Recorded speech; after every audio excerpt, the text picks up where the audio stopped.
हरि ओम तत्सत। अध्यात्म रामायण युद्धकांड त्रयोदश सर्ग। देवताओं का भगवान राम की स्तुति करना, सीता जी सहित अग्निदेव का प्रकट होना, अयोध्या के लिए प्रस्थान। होई है सोई जो राम रचि राखा, को करी तर्क बड़ा मई साखा।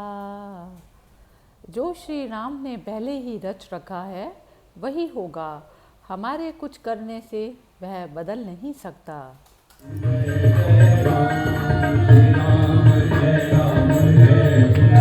महादेव जी पार्वती जी से बोले।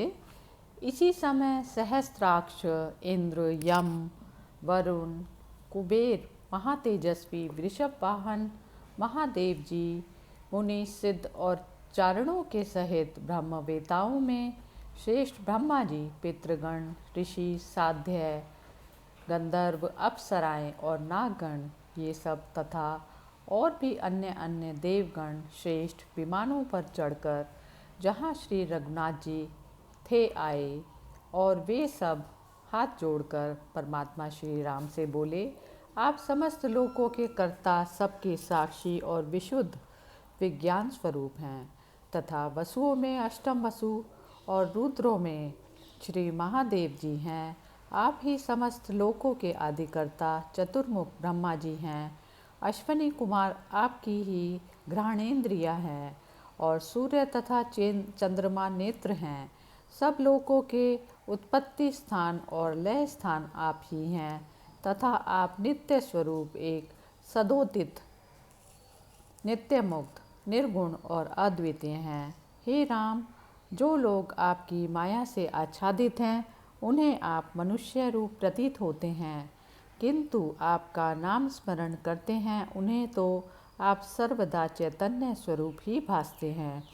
रावण ने हमारे तेज के सहित हमारा स्थान भी छीन लिया था, सो आज वह दुष्ट आपके हाथ से मारा गया और हमें फिर अपना पद प्राप्त हो गया।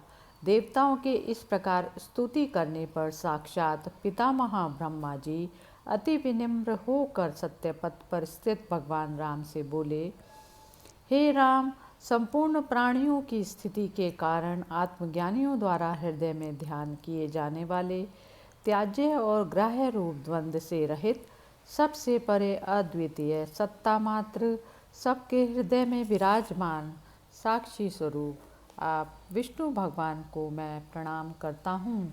मोहहीन सन्यासी गण निश्चित बुद्धि के द्वारा प्राण और अपान को हृदय में रोककर तथा अपने संपूर्ण संशय, बंधन और विषय वासनाओं का छेदन कर जिस ईश्वर का दर्शन करते हैं, उन रत्न किरीटधारी सूर्य के समान तेजस्वी भगवान राम को मैं प्रणाम करता हूँ। जो माया से परे, लक्ष्मी के पति, सबके आदि कारण, जगत के उत्पत्ति स्थान, प्रत्यक्ष आदि प्रमाणों से परे, मोह का नाश करने वाले, मुनिजनों से वंदनीय, योगियों से ध्यान किए जाने वाले, योग मार्ग के प्रवर्तक, सर्वत्र परिपूर्ण और संपूर्ण संसार को आनंदित करने वाले हैं, उन परम सुंदर भगवान राम को मैं प्रणाम करता हूँ, जो भाव और अभाव रूप दोनों प्रकार की प्रतीतियों से रहित हैं, तथा जिनके युगल चरण कमलों का योग परायण शंकर आदि पूजन करते हैं, और जो नित्य शुद्ध बुद्ध और अनंत हैं, संपूर्ण दानवों के लिए दावानल के समान उन ओमकार नामक वीरवर राम को मैं प्रणाम करता हूँ।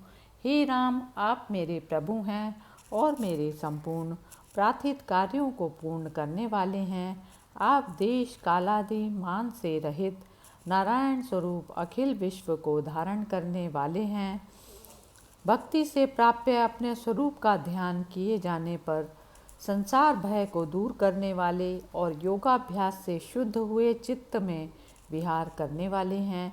आप इस लोक परंपरा के आदि और अंत हैं, संपूर्ण लोकों के महेश्वर हैं।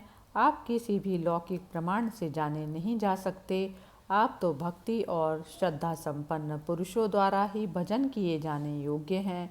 ऐसे नील कमल के समान श्याम सुंदर आप श्री रामचंद्र जी को मैं प्रणाम करता हूँ। हे लक्ष्मीपते, आप प्रत्यक्ष आदि प्रमाणों से परे तथा सर्वथा निर्माण हैं। माया में आसक्त कौन प्राणी आपको जानने में समर्थ हो सकता है। आप महर्षियों के माननीय हैं तथा कृष्ण अवतार के समय वृंदावन में अखिल देव समूह की वंदना करते हुए भी राम रूप में शिव और देवताओं के स्वयं वंदनीय हैं। ऐसे आप आनंद घन भगवान राम को मैं प्रणाम करता हूँ, जो नाना शास्त्र और वेद समूह से प्रतिपादित नित्य आनंद स्वरूप, निर्विकल्प ज्ञान स्वरूप और अनादि हैं तथा जिन्होंने मेरा कार्य करने के लिए मनुष्य रूप धारण किया है। उन मरकत मणि के समान नीलवर्ण मथुरानाथ भगवान राम को मैं प्रणाम करता हूँ, जो मनुष्य इच्छित कामनाओं को पूर्ण करने वाले श्याम मूर्ति भगवान राम का ध्यान करते हुए ब्रह्मा जी के कहे हुए इस ब्रह्म ज्ञान विधायक आद्य स्रोत का श्रद्धापूर्वक पाठ करता है, वह ध्यानशील पुरुष सकल पापों से मुक्त हो जाता है। लोक गुरु भगवान ब्रह्मा जी की यह स्तुति सुन लोक साक्षी अग्निदेव ने अपनी गोद में निर्मल अरुण कांति से सुशोभित और लाल वस्त्र तथा दिव्य आभूषणों से विभूषित विदेह पुत्री जानकी जी को लिए प्रकट होकर शरणागत दुखहारी श्री रघुनाथ जी से कहा, रघुवीर, पहले तपोवन में मुझे सौंपी हुई देवी जानकी को अब ग्रहण कीजिए। हे हरे, रावण का प्राण हरण करने के लिए अपनी मायामयी सीता रचकर रावण को उसके पुत्र और बंधु बांधवों के सहित मार डाला। हे प्रभु, ऐसा करके आपने पृथ्वी का भार उतार दिया। वह प्रतिबिंब रूपिणी माया सीता जिस कार्य के लिए रची गई थी उसे पूरा करके अब अदृश्य हो गई। अग्निदेव के ये वचन सुनकर श्री रामचंद्र जी ने अति प्रसन्न हो उनका पूजन कर प्रसन्न वदना जानकी जी को ग्रहण किया। फिर लक्ष्मीपति भगवान राम ने अपने से कभी विलग न होने वाली जगत जननी जानकी जी को गोद में बैठा लिया। उस समय जनक नंदिनी सीता जी के सहित भगवान राम को कांति से सुशोभित देख देवराज इंद्र अति प्रसन्नता पूर्वक हाथ जोड़कर भक्ति गदगद वाणी से स्तुति करने लगे। इंद्र बोले, जो नील कमल की सी आभा वाले हैं, संसार रूप वन के लिए जिनका नाम दावानल के समान है, श्री पार्वती जी जिनके आनंद स्वरूप का हृदय में ध्यान करती हैं, जो जन्म मरण रूप संसार से छुड़ाने वाले हैं और शंकर आदि देवों के आश्रय हैं, उन भगवान राम को मैं भजता हूँ, जो देवमंडल के दुख समूह का नाश करने के लिए एकमात्र कारण है तथा जो मनुष्य रूपधारी आकारहीन और स्तुति किए जाने वाले हैं। पृथ्वी का भार उतारने वाले उन परमेश्वर परमानंद स्वरूप पूजनीय भगवान राम को मैं भजता हूँ, जो शरणागतों को सब प्रकार का आनंद देने वाले और उनके आश्रय हैं, जिनका नाम शरणागत भक्तों के संपूर्ण दुखों को दूर करने वाला है, जिनका तप और योग एवं बड़े बड़े योगीश्वरों की भावनाओं द्वारा चिंतन किया जाता है तथा जो सुग्रीव आदि के मित्र हैं, उन मित्र रूप भगवान राम को मैं भजता हूँ, जो भोगपरायण लोगों से सदा दूर रहते हैं और योगनिष्ठ पुरुषों के द्वारा समीप ही विराजते हैं। श्री जानकी जी के लिए आनंद स्वरूप उन चिदानंद घन श्री रघुनाथ जी को मैं सर्वदा भजता हूँ। हे भगवान, आप अपनी महान योग माया के गुणों से युक्त होकर लीला से ही मनुष्य रूप प्रतीत हो रहे हैं, जिनके कर्ण आपकी इन आनंदमयी लीलाओं के कथा अमृत से पूर्ण होते हैं, वे संसार में नित्य आनंद रूप हो जाते हैं। प्रभु, मैं तो सम्मान और सोमपान के उन्माद से मतवाला हो रहा था। सर्वेश्वरता के अभिमानवश मैं अपने आगे किसी को कुछ नहीं समझता था। अब आपके चरण कमलों की कृपा से मेरा त्रिलोक अधिपतित्व का अभिमान चूर हो गया, जो चमचमाते हुए रत्न जड़ित भुजबंद और हारों से सुशोभित है। पृथ्वी के भार रूप राक्षसों के लिए दावानल के समान है। जिनका शरचंद्र के समान मुख और अति मनोहर नेत्र कमल हैं, तथा जिनका आदि अंत जानना अत्यंत कठिन है, उन रघुनाथ जी को मैं भजता हूँ। जिनके शरीर की इंद्रमणि नीलमणि और मेघ के समान श्याम कांति है, जिन्होंने विराट आदि राक्षसों को मारकर संपूर्ण लोकों में शांति स्थापित की है, उन किरीट आदि से सुशोभित और श्री महादेव जी के परम धन कुलेश्वर रामचंद्र जी को मैं भजता हूँ, जो तेजोमय सुवर्ण के से वर्ण वाली और बिजली के समान कांतिमयी जानकी जी को गोद में लिए करोड़ों चंद्रमाओं के समान दैदीप्यमान सिंहासन पर विराजमान हैं, उन निर्दुख और आलस्यहीन भगवान राम को मैं भजता हूँ। इसके बाद आकाश में विमान पर बैठे हुए भवानी सहित भगवान शंकर ने कमल दल लोचन श्री रामचंद्र जी से कहा, हे रघुनंदन, मैं आपको राज्याभिषिक्त होते देखने के लिए अयोध्यापुरी में आऊँगा। इस समय आप अपने इस शरीर के पिता दशरथ का दर्शन कीजिए। तब श्री रामचंद्र जी ने अपने सामने विमान पर बैठे हुए महाराज दशरथ को देखा। उन्हें देखते ही उन्होंने प्रसन्न होकर भाई लक्ष्मण के सहित भक्तिपूर्वक चरणों में सिर रखकर प्रणाम किया। दशरथ जी ने श्री रामचंद्र जी को हृदय से लगा लिया और उनका सिर सूंघकर कहा, बेटा, तुमने मुझे संसार रूप दुख समुद्र से पार कर दिया। ऐसा कह श्री राम को फिर हृदय से लगा लिया और उनसे पूजित हो दशरथ जी चले गए।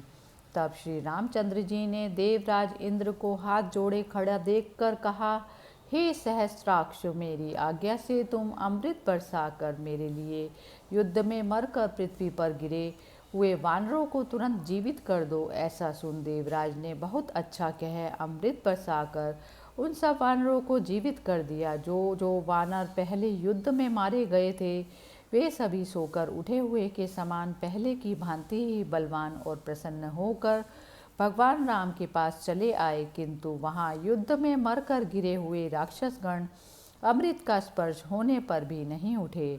इसी समय विभीषण ने साष्टांग प्रणाम करके कहा, भगवान, आपकी मुझ पर अत्यंत प्रीति है, अतः इतनी कृपा कीजिए कि आज सीता जी के सहित मंगल स्नान कीजिए। फिर कल भाई लक्ष्मण के सहित वस्त्र आभूषणों से सुसज्जित हो हम सब चलेंगे। विभीषण के इस प्रकार के वचन सुनकर श्री रघुनाथ जी बोले, मेरा भाई भरत अति सुकुमार और मेरा भक्त है। वह जटा वल्कल धारण किए भगवान नाम में तत्पर हुआ मेरी बाट देखता होगा। उससे मिले बिना मैं कैसे स्नान और वस्त्र आभूषण धारण कर सकता हूँ। अतः अब तुम शीघ्र ही सुग्रीव आदि वानरों का ही विशेष सत्कार कर दो। इन वानर वीरों का सत्कार होने से मेरा ही सत्कार होगा, इसमें संदेह नहीं। श्री रघुनाथ जी ने ऐसा कहने पर राक्षस श्रेष्ठ विभीषण ने वानरों को उनकी इच्छा और रुचि के अनुसार बहुत से रत्न और वस्त्र आदि मुक्त हस्त से दिए। इस प्रकार उन सब वानर यूथपतियों को रत्नादि से सत्कृत देख श्री रामचंद्र जी ने सबकी यथा योग्य बड़ाई कर उन्हें विदा किया। फिर वे सकुचाती हुई यशस्विनी जानकी जी को गोद में ले महापराक्रमी धनुर्धर भाई लक्ष्मण के सहित विभीषण के लाए हुए सूर्य के समान तेजस्वी अति उत्तम पुष्पक विमान पर आरूढ़ हुए। विमान पर बैठकर भगवान राम ने वानर राज सुग्रीव, अंगद, विभीषण और समस्त वानरों से कहा, आप लोगों ने अन्य समस्त वानर वीरों के सहित मित्र का जो कुछ कार्य होता है वह खूब निभाया है। अब मेरे आज्ञा अनुसार आप अपने अपने इच्छित स्थानों को जाइए। सुग्रीव, तुम अपने समस्त सैनिकों के सहित शीघ्र ही किष्किंधा को जाओ। विभीषण, तुम मेरी भक्ति में तत्पर रहकर अपने राज्य पर लंका में रहो। अब इंद्र के सहित देवगण भी तुम्हारा बाल बांका नहीं कर सकते। अब मैं अपने पिताजी की राजधानी अयोध्यापुरी को जाना चाहता हूँ। श्री रामचंद्र जी के इस प्रकार कहने पर वे समस्त महाबली वानरगण और राक्षस राज विभीषण हाथ जोड़कर बोले, हे रघुश्रेष्ठ, हम सब आपके साथ अयोध्या चलना चाहते हैं। हे प्रभु, हम आपको राज्य अभिषिक्त हुआ देखकर और माता कौशल्या की वंदना कर फिर अपना राज्य ग्रहण करेंगे। आप हमें आज्ञा दीजिए। तब श्री रामचंद्र जी ने कहा, बहुत अच्छा सुग्रीव, अब वानरों के सहित तुम शीघ्र ही विभीषण और हनुमान को साथ लेकर इस विमान पर चढ़ो। तब सेना के सहित सुग्रीव और मंत्रियों के सहित विभीषण ये सभी बड़ी शीघ्रता से दिव्य विमान पुष्पक पर चढ़ गए। उन सब के आरूढ़ होने पर वह कुबेर का परम यान भगवान राम की आज्ञा पा आकाश मार्ग से उड़ चला। उस तेजस्वी विमान पर जाते हुए भगवान राम ने प्रसन्न हुए और ऐसे सुशोभित हुए मानो जैसे दूसरे ब्रह्मा जी हंस पर चढ़े हुए हों। उस समय वह तपस्या से प्राप्त हुआ कुबेर का यान सूर्यबिंब के समान सुशोभित होने लगा तथा श्री सीता जी और भाई लक्ष्मण के सहित भगवान राम के कारण तो उसकी शोभा और भी अधिक बढ़ गई। जय सिया राम। इति श्रीमद् अध्यात्म रामायणे उमा महेश्वर संवादे युद्धकांडे त्रयोदशे सर्गः समाप्तः। हरि ओम तत्सत्।